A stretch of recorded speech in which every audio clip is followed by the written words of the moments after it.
대해서는 언급을 전혀 안 하시고 넘어가셨는데 네네. 혹시 조금 보충 설명해 주실 수 있나요? 네, 알겠습니다.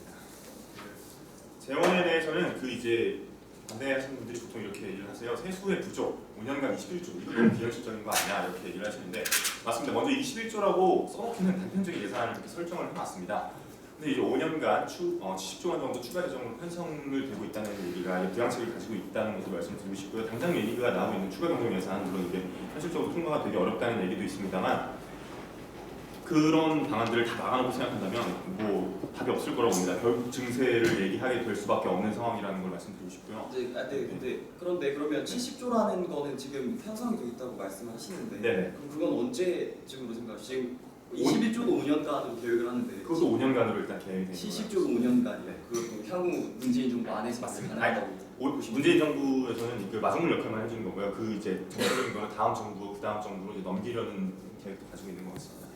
여기서 추가로 제가 잠깐 말씀을 드리면 일단은 아까 예산에 대해서 언급을 안 해주셨던 거였는데 제가 이제 교차 조사 때 말씀드렸던 어떤 우리 지금 세계 잉여금 그리고 올해 추가 세수 그 부분이 지금 12조 원입니다. 지금 추경 예산 10조 원보다 2조가 더 많아요.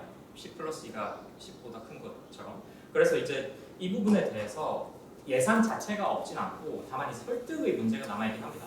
분명 여소야대 정치 국면이라는 건 맞지만 사실 저희가 지금 정치공학에 대해서 논하려고 이 토론에 대해서 토론을 하는 거 아니지 않습니까? 지금은 이 정책의 실효성 이게 이제 설득력이 있는지 이 부분에 대해서 타당성 이거를 논의하는 자리이고 사실 여소야대 국면일수록 더더욱 이 토론에서 나왔던 어떤 이 정책의 타당성을 바탕으로 설득을 해야 될 것이지 단순 여소야대이기 때문에 마땅히 해야 될 것을 안 하는 것은 그거는 사실은 지금 6기라고 저희는 보고 있고요. 또 두 번째 한 가지만 여기 짚고 넘어가고자 하는데요. 방금 전에 마땅히 해야 할 것이라고 말씀을 하셨는데 저는 그 부분에 대해서 먼저 일차적으로 의문을 제기하고 싶습니다. 아까 말씀하신 것처럼 현재 청년 실업 문제를 해결하기 위해서 그리고 청년들을 대상으로 하고 있는 본 정책에 대해서 인구 통계에 입각해서 5년에서 6년간의 단기적인 계획이라고 말씀을 드렸고 앞으로 저희가 언급하고 싶은 것은 다보스 포럼 등에서 클라우스 슈거 회장님이 말하듯이 앞으로 향후 30년 이내에 수많은 일자리들이 4차 산업혁명 흐름 기조에 따라서 변화되고 그리고 현재 존재하고 있는 직업들의 70%가량이 인공지능이나 새로운 신기술들에 대체될 것이다 라고 이야기를 하고 있는데요. 이러한 상황에서 그들이 논의하고 이런 것들을 조사를 해본 결과 공무원이라는 직업 그리고 공공부문에서 이루어지고 있는 여러 가지 일들이 실제로 AI나 인공지능 이러한 신기술들이 개발이 되었을 때 가장 대체 비율이 높은 것으로 예상되는 직종으로 판단이 되고 있거든요. 이러한 상황에서 청년 실업 문제를 극심하게 겪고 있는 현 청년들을 대상으로 앞으로 30년만 지나도 가망이 없는 이러한 직종을 우리가 늘려서 너희들이 이쪽으로 들어올 수 있도록 해주겠다라는 것이 과연 마땅한 일을 하는 것인지에 대해서 먼저 말씀을 드리고 싶습니다. 그리고 남는 12조 원의 세기 잉여 같은 경우를 그래서 저희는 이러한 산업 기조에 맞춰서 오히려 4차 산업혁명이 대두됨에 따라서 발생할 수 있는 여러 가지 상황들에 유동적으로 대처할 수 있는 청년들의 능력을 키우고 그런 능력을 키워줄 수 있는 교육 인프라라든지 기회 제공 등에 사용하는 것이 바람직하지 않냐라는 말씀을 드리고 싶었던 것입니다. 저도 그리고 경제 자체의 문제인데 사실 지금 양극화가 문제인 거지 지금 그래서 당장 공무원 늘리는 것은 이게 문제 해결이 쉽지 않고 오히려 대기업보다 중소기업 쪽을 지원을 해줘야지 그쪽에 부진단을 겪고 있는 걸 알고 계시는데 그쪽을 도와주는 게 맞는 것이 아닌가 12조 원이라는 큰 돈이 있다면 그리고 아까 말씀드렸다시피 공무원 경쟁률도 매우 큰데 만약에 그런 식으로 더 늘린다면 경쟁률을 과연 줄까요? 아마 늘어나겠죠. 지금 되게 많은 얘기를 두 분이 같이 하시는 바람에 정리를 해봐야 될 것 같은데 첫 번째는 어쨌든 지금 토론의 어떤 논점은 결국 여소야대 국면을 어떻게 타개할 것인가가 아니라 이 정책 자체의 타당성에 대해서 이야기해야 된다는 것에 대해서 좀 합의점이 된 것 같아요. 그리고 그 점에서 이제 얘기하신 게 지금 4차 산업혁명 과연 이런 정책이 조금 맞는가? 두 번째로 말씀하신 다시 한번 빨리 요약해주세요. 네, 똑같이 그리고 그 맥락에서 이해하는 중소기업이 맞고 그리고 공무원 중소기업 경쟁률도 늘어날 건데 중소기업과 이제 4차 산업 이 부분 그리고 공무원 경쟁 그러면 중소기업 쪽으로 구직난 더 심해지겠죠. 일단은 제가 아까 말씀드렸을 때 짚고 넘어가지 않았던 부분인 예산에 대해서 한 번만 더 말씀을 드리면 지금 아마 아시겠지만 박근혜 정부가 지난 4년 원래 5년이었을 텐데 4년 동안 일자리 창출에 사용했던 어떤 예산이 얼마인지 혹시 알고 계신가요? 정확히 72조 원입니다. 1년에 18조 원이거든요. 지금 저희 문재인 정부 어쨌든 지금 현 문재인 정부가 판단하고 있는 어떤 예산은 연 21조 원입니다. 차이는 3조 원입니다, 사실은. 그리고 그 정도 차이는 저희 문재인 정부에서는 뭐 법인세 더 증대라든지 여러 가지 방식으로 충분히 커버할 수 있는 부분이라고 지금 이야기하고 있고요. 이게 21조 원 전체를 조달하는 것이 아니라 결국 기존 작은 정부를 지향하던 박근혜 정부의 어떤 18조 원과는 큰 차이가 없는 부분이라는 걸 먼저 인지시켜드리고 싶고요. 두 번째, 4차 산업혁명에 대해서 잠깐 언급을 드리면 우선 일자리 정책은 단편적인 문제로 볼 수 없다고 저희는 생각합니다. 결국 저희도 지금 이 81만 개 공무원 정책에 대해서 찬성하는 입장을 말씀을 드리지만서도 이게 만병통치약이라고 생각하진 않아요. 이게 본질적으로 일자리 문제 그리고 고질적인 어떤 뭐 지금 중소기업 구직난, 구인난 그리고 또 4차 산업혁명 이런 본질적인 부분까지 커버를 못한다는 것도 저희도 알고 있습니다. 다만 일자리 정책은 패키지입니다. 이것도 필요하고 이것도 필요하고 이것도 필요한 겁니다. 이 부분은 사실은 전체적인 그런 문재인 정부가 일자리를 어떻게 늘릴 수 있는가에 대한 고민의 한 부분이고 이것만 한다고 하는 것이 절대 아니거든요. 4차 산업혁명에 대한 대처로서는 아까 말씀드렸다시피 지속적으로 지금 예컨대 원래 이제 이 부분은 제가 그 4차 산업혁명 관련해서 문재인 정부가 편성하고 있는 예산이 어느 정도인지 알고 계신가요? 지금 아직 예산이 명확히 나온 건 되지 아니에요. 않는 걸로 알고 네. 있습니다. 근데 다만 말씀드릴 것은 중소벤처기업부가 지금 취임 직후 곧바로 추진되는데 원래는 이게 중소벤처기업 청이었거든요. 산업통상자원부 산하 차관급 집행기관이었어요. 그런데 문재인 정부 하에서는 이게 이제 결국 장관급으로 승격되는 것이 이것이 어떻게 보면 문재인 정부가 4차 산업혁명에 대비하는 것이 가장 큰 방증이자 일자리 정책을 오직 이 81만 여기에만 포커스하지 않는다는 것이 명확한 어떤 의사표시라고 저희는 보고 있습니다. 그리고 아까 말씀하셨던 어떤 또 하나 이슈에 대해서 간단히 짚고 넘어가자면 4차 산업혁명에서 가장 일찍 일자리가 없어질 부분들이라고 말씀하셨는데 그건 전혀 사실이 아니거든요.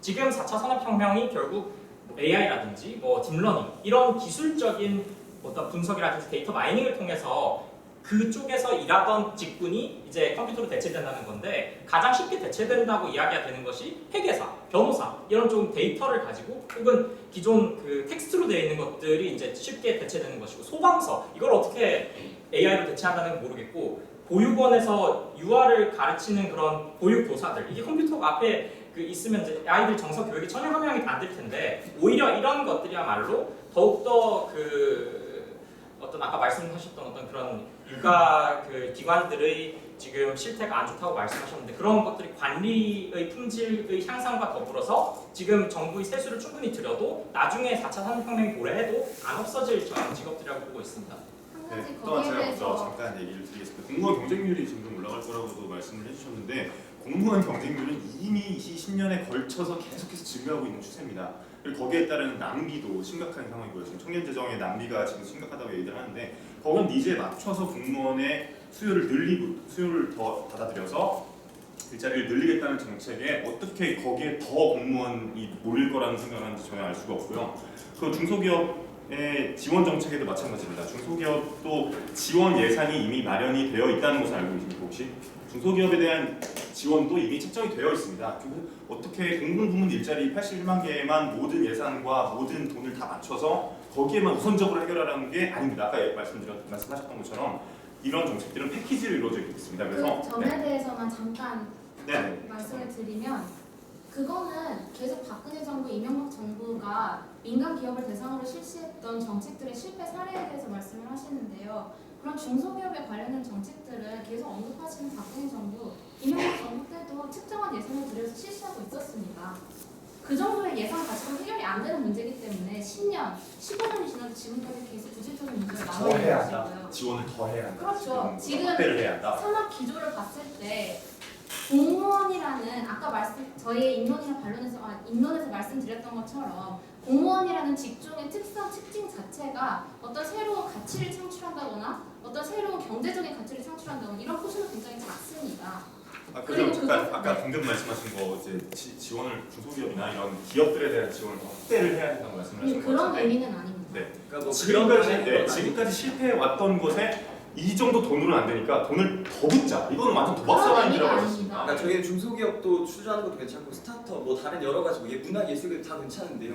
그런데 그런 공무원 정책을 더 투자하는 건 왜 문제냐? 아까도 말씀드렸다시피 일자리가 증가하면 소득이 증가해야 그래야지 경제가 전체적으로 성장을 할 수 있죠. 맞습니다. 그리고 거기에 더해서 한 가지의 예시만 더 들면 중국 선전의 예시를 보겠습니다. 지금 중국 선전 같은 경우에는 미국 실리콘밸리를 모방해서 새로운 벤처기업들이 IT나 그리고 4차 산업혁명 기조에 알맞는 새로운 창업들을 지원해주고 그런 것들을 실험해볼 수 있고 도전해볼 수 있는 어떤 구조적인 인프라를 구축을 해놓았거든요. 근데 우리나라 같은 경우에는 지금 그런 기조에 맞춰서 그런 인프라 또한 갖춰져 있지 않습니다. 단순히 중소기업이 구직난을 겪고 있기 때문에 그들의 구직난 문제를 해결해주기 위해 돈을 더 써야 한다 그것이 아니고 네. 창업 지원이나 이런 구조적 인프라를 마련해 줘야 한다고 말씀하셨는데 그럼 당장 손가락 빨고 있는 청년들은 대책이 있습니까? 그거에 대한 현실적인 대안이나 방안을 제시해 주시면은 거기에 대해서 한번 생각해 볼 만한 가치가 있을 것 같아요. 그것에 대한 현실적인 대안으로 지금 찬성 측에서 주장하고 계신 것이 공무원 일자리를 네, 늘려라, 맞습니다. 공공부문 가장 일자리를 현실적인 방안이라는 늘려라인데 주장입니다. 네. 저희는 그렇게 생각하지 않는다는 것입니다.